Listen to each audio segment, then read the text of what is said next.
The U.S. spied on dozens of world leaders, and now some of our allies are threatening diplomatic consequences. This is your Monday afternoon news hub, and I'm Sarah Murray.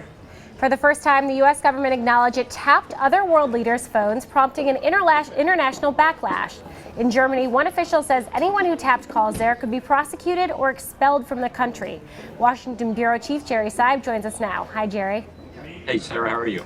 I'm good. So should we be surprised about the scope of these spying programs, the latest versions that we've heard about? Well, I guess you should be surprised by the scope, but probably not the reality of such programs. I mean, it's not as rare for countries, even friendly countries, to spy on one another as people may think. I do think the scope that you mentioned is the right word, though. The fact that it was something like 35 different leaders that the NSA was tracking in some form or another, that took people by surprise a little bit. And some of the shock and outrage that you're hearing foreign leaders express is partly for public consumption. I think that they're not stunned to know that this goes on to some extent. But I think the number of people and the duration, this apparently started in the George W. Bush administration, perhaps even early in the George W. Bush administration, that may take some people by surprise as well. And that's the thing. I mean, are we really supposed to believe that allies like Germany and Spain were completely in the dark about it? Or is it more that they find out, it's not just that we're spying on Germany, it's that we're spying on the chancellor's cell phone? Well, I think there's two things. Are they taken by surprise that there's some spying going on here? Well, it's a little like Claude Rains in the Casablanca casino. You can't be too shocked that there's gambling going on in the casino when everybody plays the international espionage game. But I do think the idea of particularly targeting a leader's personal cell phone probably took it to a level that most people didn't like, hadn't anticipated, and aren't very comfortable with. And indeed, as the story in the Journal today indicates, I don't think President Obama was very comfortable with that once he figured it out. After the Edward Snowden revelations, there was an internal review that was started.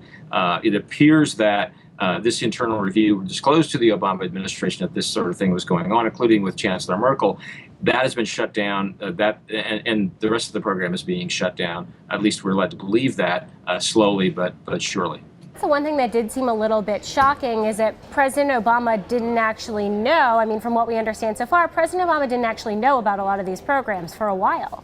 Well, yeah, and that goes back to the duration of it. I mean, and it does appear that that's the case. At least that's the White House version of events, that he did not know of this particular part of what the NSA was doing until the Snowden revelations and until the internal review that precipitated. But I think the reality is, if it started in 2006 or maybe even earlier, and that's the evidence that you can get out of the Snowden documents, will have been going on long enough that maybe it seemed routine to the NSA. Why do we need to tell the president about this? This is an established program. It's just that in the non-NSA world, it doesn't sound like a very routine program at all. All right, Jerry Seib, Washington Bureau Chief, thanks for joining us. Sure, happy to be with you.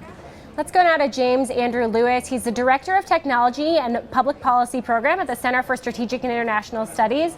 Hi, James. Hi, how are you? Good, thanks for being here. So let's talk about what kind of damage revelations like this actually caused. I mean, are we permanently hurting our diplomatic ties with some of these countries, or is this just a lot of public bluster? A lot of it's for public consumption, but if we don't do something to meet the objections and the concerns of other countries, there will be permanent damage. We can't do the normal drill in espionage, which is to pretend it didn't happen. That won't work anymore. So if we don't take action, there will be harm. Yeah, it seems like you can't really pretend it didn't happen once you've admitted to it. So clearly we have to move on from here. What can the U.S. do to try to start repairing these relationships? You can do a bunch of things. The first, you can be more transparent. You can explain to people what it is that you're looking for when you conduct espionage.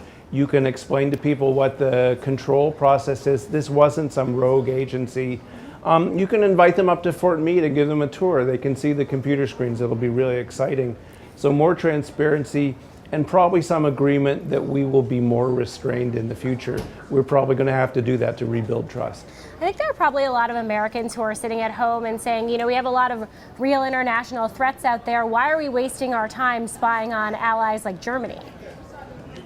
Because there's places where Germany and the U.S. don't see eye to eye. One of the things you might remember is the Stuxnet virus. It was going after Siemens controllers. Siemens, one of Germany's largest companies. What was Siemens doing selling to the Iranian nuclear weapons program? That's a good question. Wouldn't you like to know the answer? And what's your prediction, James? Do you think that we're going to see this backlash, this international backlash, is just going to start to fizzle out, or is this just the first round? The people who control the Snowden information, it's not Snowden anymore, the people who control it are doling it out in little dribs and drops to keep the problem on the front burner, to keep the world attention focused on this. So if we don't take action, this isn't going to go away. It could go on for months. All right, James Lewis in Washington, thanks for joining us.